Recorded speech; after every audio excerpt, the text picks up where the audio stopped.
അൻസിബ കോടതിയെ സമീപിച്ചോട്ടെ, പക്ഷേ ഞാൻ എന്താണെങ്കിലും 10 കോടി രൂപ മാനനഷ്ടം ആവശ്യപ്പെട്ടുകൊണ്ട് നാളെ തന്നെ എന്റെ അഡ്വക്കേറ്റ് കൃഷ്ണരാജ് ആണ്, അദ്ദേഹം മുഖാന്തരം നാളെ തന്നെ ഞാൻ 10 കോടി രൂപയ്ക്ക് കേസ് ഫയൽ ചെയ്യുകയാണ്. കാരണം ഞാൻ വളരെ നിസ്സാരമായിട്ട് അപ്പൊ എല്ലാവരും കേട്ടല്ലോ, നമ്മുടെ ദുർവാസാവിന്റെ അനിയത്തി ലക്ഷ്മിപ്രിയ ചേച്ചി മാനനഷ്ടത്തിന് കേസ് കൊടുക്കാൻ പോവുകയാണെന്നാണ് നമ്മൾ അറിയുന്നത്. അത് ഇപ്പൊ കുറച്ചു നേരത്തിന് മുൻപെയാണ് ചേച്ചി ഇതൊക്കെ പറഞ്ഞത്. ആർക്കെതിരെ? അൻസിബയ്ക്കെതിരെ. ലക്ഷ്മിപ്രിയ കേസ് കൊടുക്കുന്നത് 1-2 ലക്ഷങ്ങൾക്കൊന്നും അല്ലാവോ, അങ്ങ് വലിയ പിടുത്തം പിടിച്ചേക്കണം. അതായത് എത്ര കോടിയാ? 10 കോടി രൂപ. 10 കോടി രൂപയാണ് ഈ ലക്ഷ്മിപ്രിയ ചേച്ചിയുടെ മാനത്തിന് ഉള്ള വില. നിങ്ങളൊന്ന് ആലോചിച്ച് നോക്കി, ഈ തെറിയും വിളിച്ച് ഈ പൂരപ്പാട്ടും വിളിച്ച് നടക്കുന്ന ഇവരുടെ വിലയാണ്. അത് മെയിനായിട്ട് പ്രാഗലാട്ടോ. പ്രാഗിന്റെ പ്രാഗി അങ്ങ് വിടും. അതാണ് ദുർവാസാവിന്റെ അനിയത്തി എന്ന് പറഞ്ഞത്. ദുർവാസാവിനെയൊക്കെ ചിലപ്പോ വെട്ടിച്ചെന്നൊക്കെ വരും. അതേപോലെ പ്രാക്കാ ചേച്ചി പ്രാകണത്. അപ്പൊ ഈ ചേച്ചിയുടെ മാനത്തിന്, ഇങ്ങനെ പ്രാഗി അടക്കുന്ന ഈ ചേച്ചിയുടെ മാനത്തിന് 10 കോടി വിലയുണ്ടെന്നാണ് പറയണത്. അപ്പൊ 10 കോടിയാണ് ചേച്ചി അൻസിബയ്ക്കെതിരെ കൊടുക്കാൻ പോണത് കേസ്. ചേച്ചി ഇതിൽ പറയണ എന്താന്ന് വെച്ചാൽ, ചേച്ചി സ്ത്രീയാണ്. അപ്പൊ ചേച്ചീനെ മാനം കെടുത്തി എല്ലാവരും മുൻപിൽ വെച്ചിട്ട്, പിന്നെ അതേപോലെ തന്നെ ചേച്ചിയുടെ കുഞ്ഞിനെയും മാനം കെടുത്തി എന്നാണ് പറയണത്. അതാണ് ചേച്ചി ഇവിടെ വന്ന് പറയണത്. അതിനാണ് ചേച്ചി 10 കോടി രൂപ നഷ്ടപരിഹാരം വാങ്ങിക്കും എന്ന് പറയണത്. എന്തായാലും ചേച്ചി പറഞ്ഞ ആ കാര്യങ്ങളൊക്കെ ഒന്ന് നമുക്കൊന്ന് കേട്ടു നോക്കാം. അൻസിബ വിചാരിച്ചാൽ തകർന്നു പോകുന്ന ഒരാളല്ല ലക്ഷ്മിപ്രിയ. പക്ഷേ അൻസിബയുടെ പിന്നിൽ കൃത്യമായിട്ടും അജണ്ടയുണ്ട്. ഇവിടുത്തെ മതവർഗീയവാദികൾ അൻസിബയുടെ പിന്നിൽ ഉണ്ട് എന്ന് ഞാൻ ബലമായി സംശയിക്കുന്നു. അൻസിബ കോടതിയെ സമീപിച്ചോട്ടെ, പക്ഷേ ഞാൻ എന്താണെങ്കിലും 10 കോടി രൂപ മാനനഷ്ടം ആവശ്യപ്പെട്ടുകൊണ്ട് നാളെ തന്നെ എന്റെ അഡ്വക്കേറ്റ് കൃഷ്ണരാജ് ആണ്, അദ്ദേഹം മുഖാന്തരം നാളെ തന്നെ ഞാൻ 10 കോടി. അതായത് കേട്ടല്ലോ, ചേച്ചി കുറച്ച് ദിവസങ്ങൾക്ക് മുന്നേ ഒരു പരാമർശം കൂടി നടത്തിയത്. എന്താന്ന് വെച്ച് കഴിഞ്ഞാൽ, ഒന്ന് കെട്ടിപ്പിടിച്ചാൽ തീരാവുന്നുള്ള പ്രശ്നം ഉണ്ടായിരുന്നുള്ളൂ. ആ പ്രശ്നമാണ് അൻസിബ ഇവിടെ കോടതി വരെ കൊണ്ടെത്തിച്ചെന്നാണ് ഈ ചേച്ചി പറയുന്നത്. അതിനു മുൻപ് ചേച്ചി ഒരു കാര്യം ചോദിക്കട്ടെ. ഈ പ്രശ്നം ഉണ്ടായപ്പോഴത്തേക്കും ഇവര് ആദ്യം തന്നെ ഇവരുടെ അമ്മയിലേക്ക് അറിയിച്ചതാണ്. അവിടെ നിന്നും ഒരു മാന്യമായ ഒരു പ്രതികരണം, ഒരു ഉത്തരവാദിത്വം ഇവര് കാണിക്കാത്തത് കൊണ്ടാണ് അൻസിബ ഇത് മീഡിയാസിനോട് പറഞ്ഞത്. ലാസ്റ്റ് ഇത് കേസിലോട്ടായത്. അപ്പൊ അവരുടെ ആരുടെ ഭാഗത്താണ് തെറ്റിരിക്കണത്? നിങ്ങളുടെ അമ്മ എന്ന ടീമിന്റെ പൊക്കത്ത് തന്നെ ഈ തെറ്റുകൾ മുഴുവൻ ഇരിക്കണത്. എന്നിട്ട് ഇപ്പോൾ അൻസിബയുടെ മേലിൽ വന്ന് കുറ്റം ചാർത്താൻ നിൽക്കുന്നു. അതേപോലെ തന്നെ ചേച്ചി മറ്റൊരു കാര്യം ചോദിച്ചോട്ടെ. ഈ അൻസിബയ്ക്കെതിരെ ആദ്യം കേസിന് പോയത് ആരാണ്? നിങ്ങളല്ല പോയത്.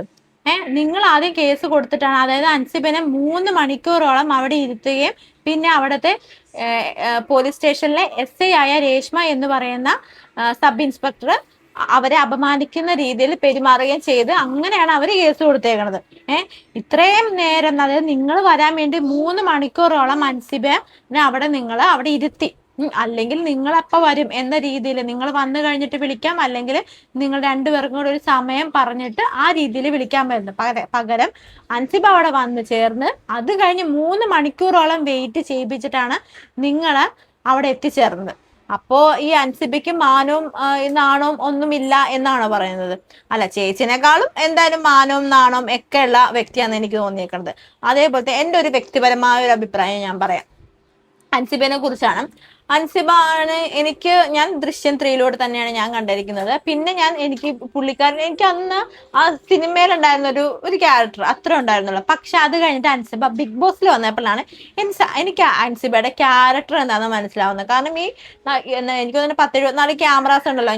ഞാൻ ആ ടൈം ബിഗ് ബോസ് ഫുൾ 24 കണ്ടേക്കുന്ന ഒരു വ്യക്തിയാണ്. അപ്പൊ അതിനകത്താണ് എനിക്ക് അൻസിബയുടെ ഒരു ക്യാരക്ടർ മനസ്സിലായത്. അതിനകത്ത് എനിക്ക് പറയാനുള്ളത് എന്താണെന്ന് വെച്ച് കഴിഞ്ഞാൽ, ഇത്രയും സീസണുകളിലെ ഏറ്റവും നല്ലൊരു കണ്ടസ്റ്റന്റ് എന്ന് പറഞ്ഞാൽ അത് അൻസിബ എന്നേ ഞാൻ പറയുള്ളൂ. കാരണം എന്ന് വെച്ചാൽ അത്രയ്ക്ക് നല്ലൊരു സ്വഭാവത്തിന് ഉടമയാണ് അൻസിബ എന്ന് പറയുന്നത്. കാരണം ഒരു രീതിയിലും ഒരു മോശമായ വാക്കോ ഒരു പ്രതികരണമോ അങ്ങനെ യാതൊരുവിധ ഒന്നും ഉണ്ടായിട്ടില്ല. നമുക്ക് എപ്പോഴും അൻസിബനെ ഓർക്കാൻ നേരത്ത് അത് ബിഗ് ബോസ് എന്ന സീസണിലെ ഏറ്റവും നല്ലൊരു പ്ലെയർ ആരാന്ന് വെച്ചാൽ, നല്ല മാന്യമായ രീതിയിൽ ആരെയും നോവിപ്പിക്കാതെയൊക്കെ ഉള്ളൊരു പ്ലെയർ ആരാന്ന് എന്നോട് ചോദിച്ചു കഴിഞ്ഞാൽ ഞാൻ പറയുന്നത് അത് അൻസിബയുടെ പേരെ പറയുള്ളൂ. കാരണം ഞാൻ ഓർത്തിരിക്കുന്നത് ദൃശ്യം എന്ന മൂവി ഒക്കെ, അത് കഴിഞ്ഞിട്ട് ഞാൻ അൻസിബ എന്ന് പറയുന്ന വ്യക്തിത്വത്തിനെ ഞാൻ മനസ്സിലാക്കിയിരിക്കുന്ന ആ ബിഗ് ബോസ് സീസണിലൂടെ തന്നെയാണ്. കാരണം വളരെയധികം കാരണം ആ കുട്ടി അതിനകത്ത് അധികം ഒന്നും ചെയ്തിട്ടൊന്നുമില്ലെങ്കിലും, പക്ഷെ ആ കുട്ടിയടുത്ത് മോശമായിട്ട് പെരുമാറിയിട്ട് പോലും ആ കുട്ടി അതിനോട് പ്രതികരിച്ചതും ആ കുട്ടിയുടെ ഓരോ എന്താ പറയുക സെൻസും കാര്യങ്ങളൊക്കെ വളരെയധികം നല്ലതായിട്ട് എനിക്ക് തോന്നിയേക്കണത്.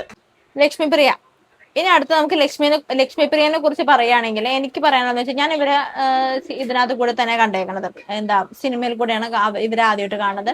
പിന്നെ ഞാൻ ഇവരെ കണ്ടിരിക്കുന്നത് ബിഗ് ബോസിലൂടെ മനസ്സിലായി ഇവരുടെ സ്വഭാവം എന്താണെന്നും ഇവർ ഒരു പക്ക ഒരു കുലസ്ത്രീയാണെന്നും ഇവരുടെ എന്താ പറയണത് A to Z കാര്യങ്ങൾ നമുക്ക് ആ ബിഗ് ബോസ് നിന്ന് കണ്ടു കഴിഞ്ഞാൽ നമുക്ക് മനസ്സിലാവും. അതിനകത്ത് ഓരോ പ്രവർത്തികളും കാര്യങ്ങളും എല്ലാം തന്നെ കണ്ടു കഴിഞ്ഞാൽ നമുക്ക് മനസ്സിലാവും. അതൊക്കെ പോട്ടെ, അവിടെ നിൽക്കട്ടെ.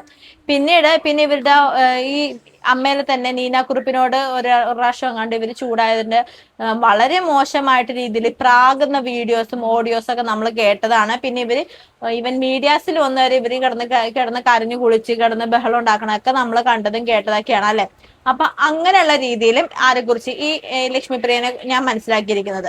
നമുക്കിനി വിഷയത്തിലോട്ട് വരാം. അതായത് ലക്ഷ്മി പ്രിയയാണ് ആദ്യം കൊണ്ടുപോയിട്ട് തൃപ്പൂണിത്തുറ പോലീസ് സ്റ്റേഷനിൽ പോയിട്ട് ലക്ഷ്മി പ്രിയയാണ് ആദ്യം അൻസിബയ്ക്കെതിരെ കേസ് ഫയൽ ചെയ്യുന്നത്. ഇനി ലക്ഷ്മി പ്രിയ അതിന് എന്താണ് പറയണത് നമുക്കൊന്ന് കേട്ടു നോക്കാവേ. ഞാൻ വളരെ നിസ്സാരമായിട്ട് രണ്ടുപേര് തമ്മിൽ ഫോണിൽ 2 മിനിറ്റിൽ ഫോണിൽ തീരുമായിരുന്ന ഒരു പരാതി, ഒരു കാര്യം മോൾ എന്തുകൊണ്ട് ഇങ്ങനെ എന്റെ ഫോണിലേക്ക് അയച്ചു എന്ന് ചോദിക്കുമ്പോൾ 2 മിനിറ്റിൽ അത് പറഞ്ഞു തീർക്കാമായിരുന്ന ഒരു കാര്യം പറയാനോ എനിക്ക് കൃത്യമായിട്ടൊരു ആൻസർ തരാനോ തയ്യാറാകുന്നില്ല. 1 മാസത്തോളം ഞാൻ വെയിറ്റ് ചെയ്തു. അതിനുശേഷമാണ് എനിക്ക് ഇങ്ങനെ പരാതി കൊടുക്കേണ്ടി വന്നത്. പരാതിയിൽ ഉന്നയിച്ചിരിക്കുന്ന അല്ല ലക്ഷ്മി പ്രിയ ചേച്ചി, 1 മാസത്തോളം വെയിറ്റ് ചെയ്തു എന്ന് നിങ്ങൾ പറയുന്നുണ്ട്. നിങ്ങൾക്ക് ഈ 1 മാസത്തോളം വെയിറ്റ് ചെയ്തിട്ട് നിങ്ങൾക്ക് ഡയറക്റ്റ് പോയി അൻസിബയുടെ അടുത്ത് പോയി സംസാരിക്കാൻ പാടില്ലായിരുന്നോ? നിങ്ങൾ എന്തിനു വെയിറ്റ് ചെയ്തുകൊണ്ടിരുന്നതിന്റെ കാര്യം എന്തായിരിക്കണം? നിങ്ങൾക്ക് അത്രയ്ക്ക് ഈ പ്രശ്നം അത്ര വലിയ സംഭവമാക്കി കൊണ്ടുപോകാൻ ആഗ്രഹിക്കുന്നില്ല, മീഡിയസ് ഒന്നും അറിയാൻ ആഗ്രഹിക്കുന്നില്ല. അങ്ങനെ ഉണ്ടായിരുന്നെങ്കിൽ നിങ്ങൾക്ക് ഇത് ഡയറക്റ്റ് അൻസിബേനെ കോണ്ടാക്ട് ചെയ്ത് നിങ്ങൾക്ക് അതങ്ങ് പരസ്പരം പറഞ്ഞു തീർക്കേണ്ട ആവശ്യമല്ല ഉണ്ടായിരുന്നുള്ളൂ. നിങ്ങളൊരു വീഡിയോയിൽ നിങ്ങൾ പറയുന്നുണ്ടല്ലോ, ഒന്ന് കെട്ടിപ്പിടിച്ചാൽ മാത്രമേ തീരാവുന്ന പ്രശ്നം ഉണ്ടായിരുന്നുള്ളൂ. ആ പ്രശ്നമാണ് അൻസിബ ഇത്രയും വലിയ പ്രശ്നമാക്കി മാറ്റിയിരിക്കും നിങ്ങൾ പറയുന്നുണ്ടായിരുന്നല്ലോ. അപ്പൊ ഇത് നിങ്ങൾക്ക് ആദ്യമേ അങ്ങ് ചെയ്തുകൂടായിരുന്നോ? ഇപ്പൊ നിങ്ങൾ അൻസിബേനെ നിങ്ങൾ തന്നെ ആദ്യം കൊണ്ട് കേസ് കൊടുത്തിട്ട് എന്നിട്ട് ഇപ്പൊ അൻസിബയുടെ പേരിലോട്ട് പഴി തരാൻ ശ്രമിക്കുന്നു. എന്തായാലും കൊള്ളാം. ബാക്കി കൂടെ നമുക്കൊന്ന് കേട്ടു നോക്കാം. അൻസിബ പറഞ്ഞിരിക്കുന്ന ഒരു കാര്യങ്ങളും ഞാൻ പറഞ്ഞിട്ടുണ്ടായിരുന്നില്ല.